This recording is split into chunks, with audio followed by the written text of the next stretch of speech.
Hello everyone, I hope you're having a wonderful day. Today, we're following Jack and Tu Tien through a cozy Tet visit. Simple gifts, warm tea, traditional dishes, and heartfelt conversations that remind us what family really means, especially when someone is spending the holiday alone. If you enjoy the story, don't forget to subscribe so you won't miss the next episodes.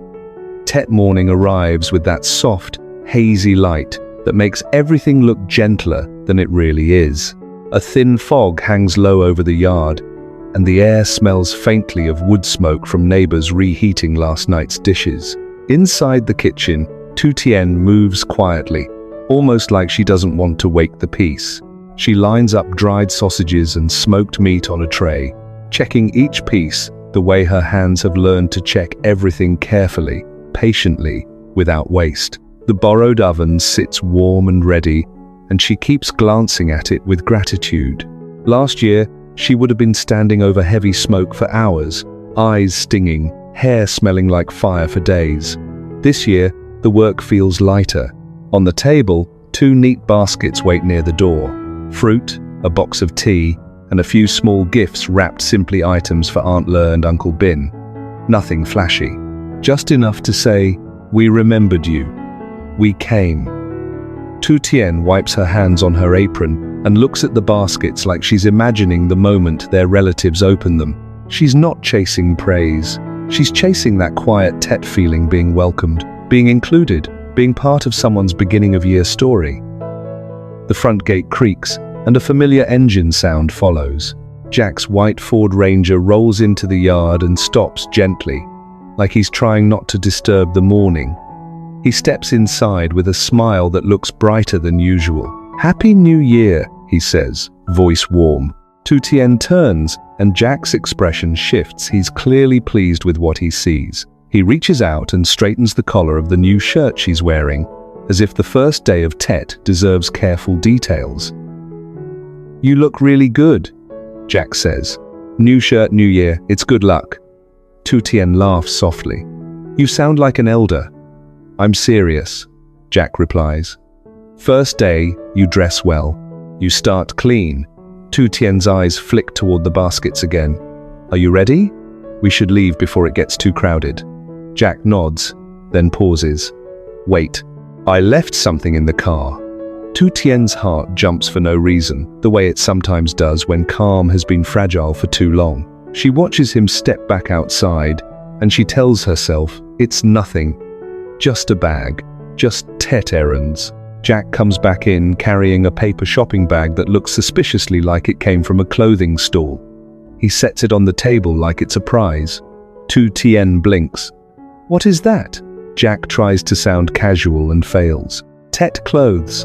Tu Tien opens the bag and finds bright colors, red and yellow shirts. A pink dress folded carefully. She stares for a moment, surprised.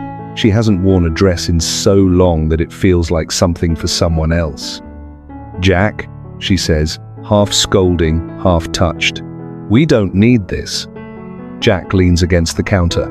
"We do. You do." Tu Tien shakes her head. "My old clothes are still new." Jack's voice softens. "I know, but I want you to feel like this year is different. I want you to look in the mirror and see a woman who's allowed to be happy." Tu Tien's throat tightens. She doesn't argue again. She just lifts the pink dress carefully, like it's fragile. Jack adds, gently teasing, "Try it. If you hate it, we'll use it as a curtain." Tu Tien laughs despite herself. "That's not how dresses work." "Then prove it," Jack says. A few minutes later, she steps out wearing the dress, still shy, still not sure how to place her hands. She looks like someone who forgot she could be seen as beautiful and is slowly remembering. Jack's eyes soften immediately. "You're beautiful." Tu Tien looks down. It feels strange. "It's supposed to," Jack says. "It means it's new." Tu Tien exhales, emotions swelling quietly in her chest. 2 years together have passed quickly, too quickly, sometimes. Enough time to build a home, but also enough time to learn that peace has to be protected, with small choices, every day. Jack doesn't push the moment. He simply helps her fold the dress back into the bag for later and picks up the gift baskets. "All right," he says, businesslike now. We greet properly.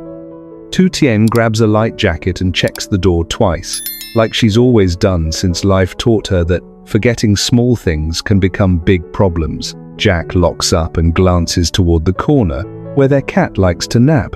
"Miu stays home," he says. "She'll survive." Tu Tien smiles. "She'll act offended." They step out into the fog, and the day feels like a page turned slowly. Jack drives, steady and careful. The road is damp, and the village looks softened by mist. Houses appear and disappear like memories. Red decorations flash at gates, and occasional laughter drifts from inside yards where families are already gathering. Tu Tien watches the scenery and thinks how different this feels from last year's Tet, when she carried loneliness like a heavy bag and tried not to show it. Now, the seat beside her is filled. The car is warm. The baskets are real. The future feels possible. They arrive at Uncle Bin's house, a familiar yard, a familiar gate, and that familiar feeling of stepping into someone else's family space with respect. Jack gets out first, carrying the gifts. Tu Tien follows, smoothing her sleeves, composing her face into a calm smile. Uncle Bin opens the door quickly, as if he was waiting for sound. "Happy New Year," Jack says warmly. "We wish you health, peace, and good luck." Tu Tien adds softly, "Happy New Year. We came to greet you." Uncle Bin's face brightens immediately, but there's a tiredness behind the smile that Tu Tien notices. The kind of tiredness people get when the house is quiet too often. Come in," Uncle Bin says, waving them inside. "Sit, drink tea." The living room is clean and simple. A small tray of candy and nuts sits on the table, but not many plates are out. It looks like someone prepared for guests, but didn't expect many. Jack places the gift basket down respectfully. "We brought a little something." Uncle Bin nods, grateful. "Thank you. You didn't have to." Jack smiles. Tet is about visiting. They sit, and Uncle Bin pours tea carefully. His hands are steady, but his eyes drift to the doorway now and then, like he's still hoping another person might walk in. Tu Tien keeps her voice gentle. "How have you been? How is your health?" Uncle Bin shrugs lightly. "Better than before. I can still work in the garden. Just slower." Jack nods. "That's good. Slow is fine." They talk about Tet outings, about the market, about flowers, about how busy everything feels near the new year. Jack mentions work briefly, but he doesn't make it heavy. He keeps the tone light, respectful, like he knows this house needs warmth more than updates. Then Uncle Bin sighs and says quietly, "It's just, this year feels lonelier." Tu Tien's smile softens into something sad. "Why?" Uncle Bin looks down at his tea. "My sister married far away, Germany. She comes back every 2 years sometimes. Not this year." The sentence lands with a small weight. Jack nods slowly. "That's hard." Uncle Bin forces a smile. "It is what it is. People have their lives." Tu Tien leans forward, voice sincere. "You shouldn't spend Tet alone." Uncle Bin tries to wave it off. "I'm used to it." Jack's tone stays gentle but firm. "You shouldn't have to be used to it. When Aunt Loy returns, and when Uncle Dung is back, come visit our place. Come eat with us. Come sit.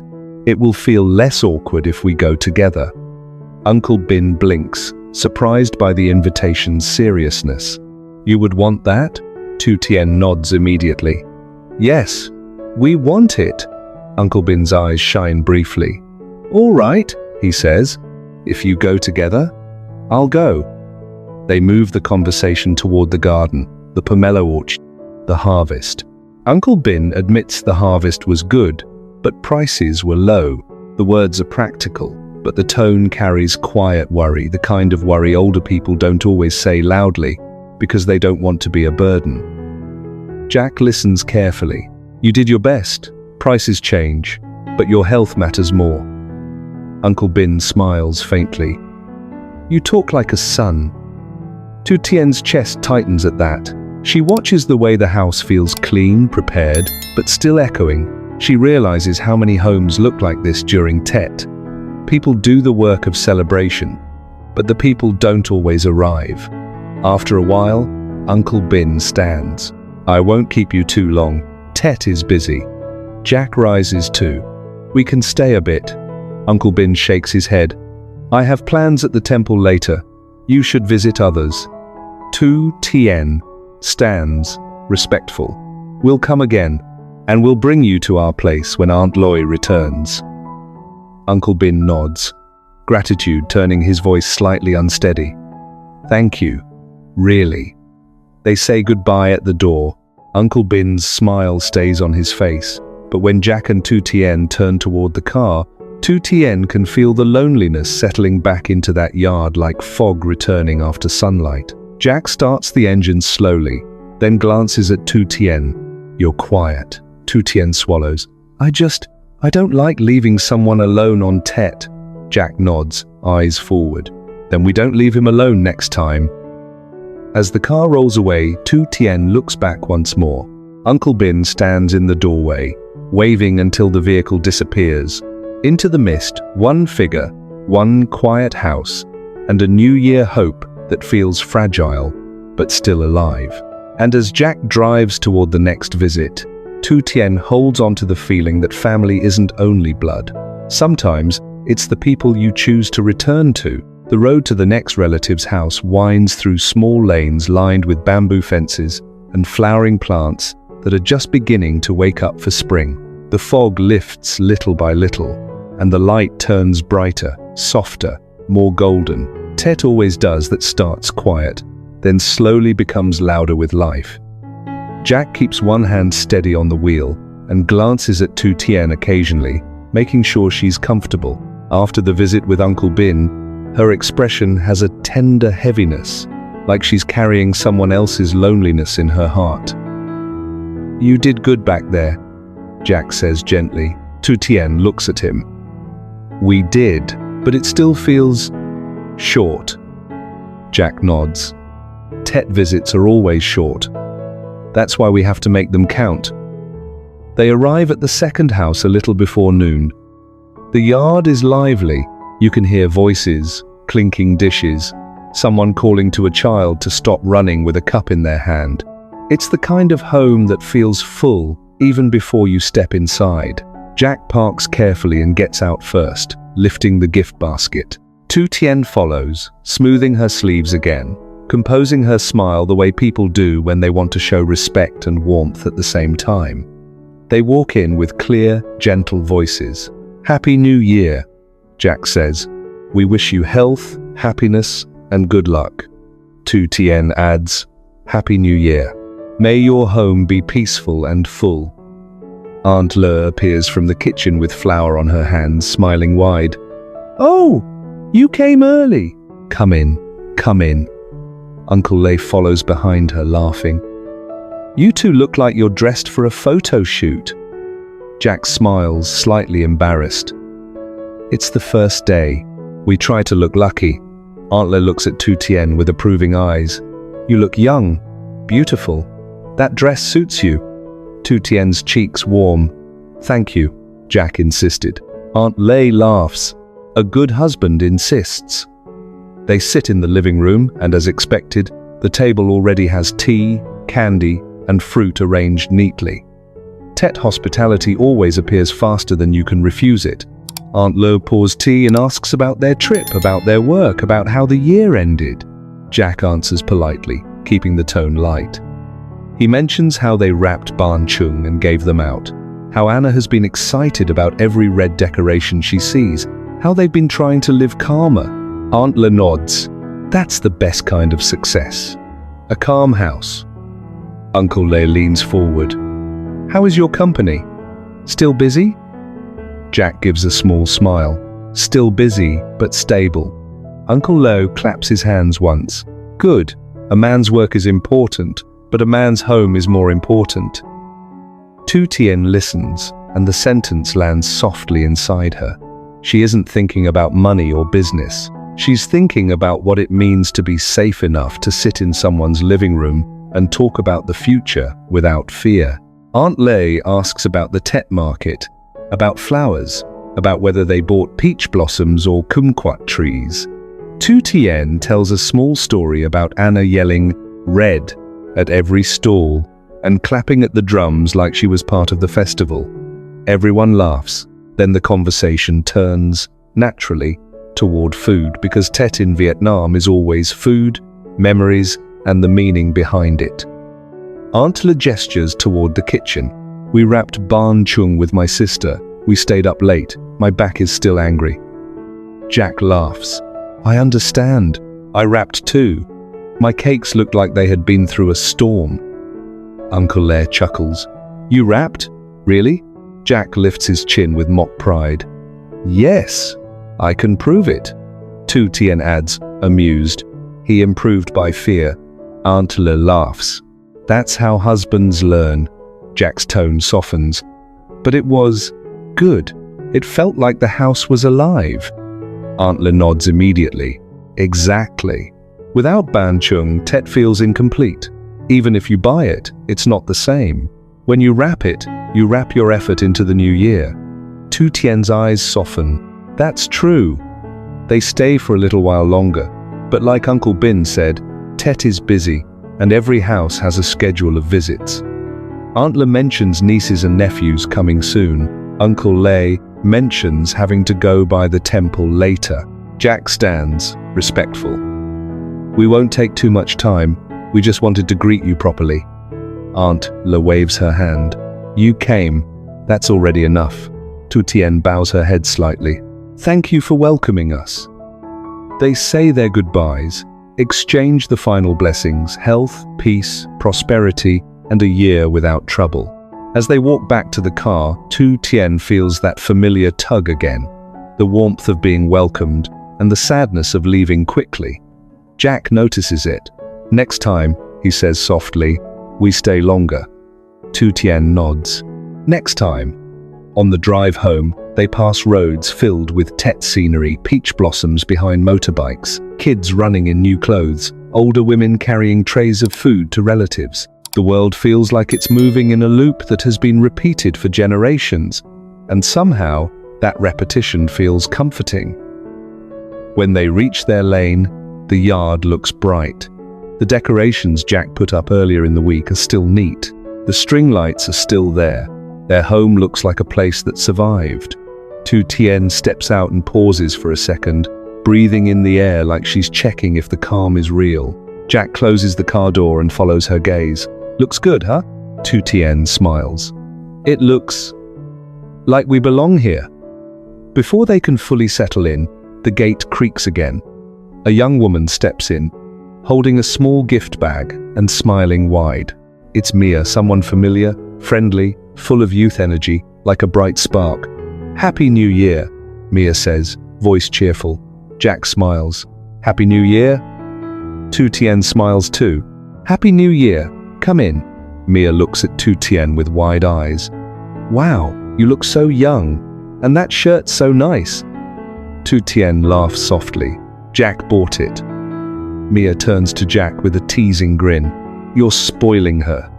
Jack shrugs like it's obvious. That's my job. They offer Mia tea and candy, and she sits for a short while, chatting about the village, about work, about how quickly the year passed. She mentions she has been busy helping her grandmother with a small stall, and she's sad because her mother isn't home for Tet, only short calls, no real hug. Tu Tien listens and feels that same sting of separation she felt at Uncle Bin's house. Do you miss her? Tu Tien asks gently. Mia nods, pretending it's fine. I'm used to it. Tu Tien's eyes soften, because she knows what it means to say, I'm used to it, when you're actually lonely. Before Mia leaves, Jack takes out a small red envelope and hands it to her politely. Lucky money, Jack says. For health and good luck. Mia's eyes widen. No, I can't. Jack smiles. Take it, it's Tet. Don't argue. Mia accepts, grateful. Thank you. I'll come visit again after Tet. Tu Tien nods warmly. Please do. Mia leaves with one last wave, and the yard feels quiet again. A little later, two staff members from Jack's company arrive, Miss Ni and Miss Trey Teo, bringing small gifts and offering New Year wishes. Jack welcomes them politely, thanks them for their hard work, and gives them lucky money. Too simple, respectful, encouraging. They don't stay long. Tet visits are short, like breaths between busy steps. But the warmth of these short greetings fills the house with the feeling that Jack isn't alone in his work life either. He has a team, and he values them. When the last guest leaves, the sun is starting to lower. The day has been full, not loud, not dramatic, just full, in the way Tet is meant to be. People coming, people going, blessings shared like warm tea. Jack and Tu Tien sit at the table in their own quiet kitchen. The borrowed oven is still there, the tray of smoked meat now neatly stored. The gift baskets are gone, replaced by a calm tiredness. Jack exhales.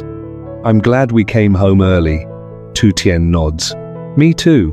Jack looks at her, voice gentle. We should rest tonight, no more running. Tu Tien smiles faintly. A quiet Tet night. Jack nods. Simple cooking, simple talk, just us. Tu Tien's expression softens. And hoping Mom and Uncle Dung come in a few days. Jack nods again. Yes. Then it will feel even fuller. They sit in silence for a moment, and Tu Tien realizes something. The day was busy, and yet she doesn't feel empty, because she wasn't alone in it. She looks at Jack and speaks softly. Thank you for today, Jack answers, calm and steady. Thank you for coming with me. Tu Tien's eyes shine. I used to think Tet was only happiness for other people. Now I feel like I'm allowed to have it too. Jack reaches across the table and holds her hand. You are. Outside, the village evening settles. Inside, their small home glows softly with handmade lights. And for the first time in a long time, Tet doesn't feel like something they're surviving. It feels like something they're living. On a foggy Tet morning, Tu Tien prepares smoked meats and gift baskets in a quiet, warm kitchen, grateful for the oven Jack borrowed to make the work easier. Jack arrives cheerful and insists she dress well for good luck, even surprising her with bright Tet outfits that make her feel seen and cherished. They drive together to visit relatives, offering New Year wishes, tea, and simple gifts. At Uncle Bin's home, the warmth of their visit contrasts with his loneliness. Since his sister lives far away and cannot return this year, Jack and Tu Tien invite him to join them later so he won't spend Tet alone. They continue to a second family house, sharing laughter about Ban Chung and Tet memories before heading home. Back in their yard, a few guests stop by, and the day ends quietly, tired, grateful, and finally feeling allowed to enjoy Tet.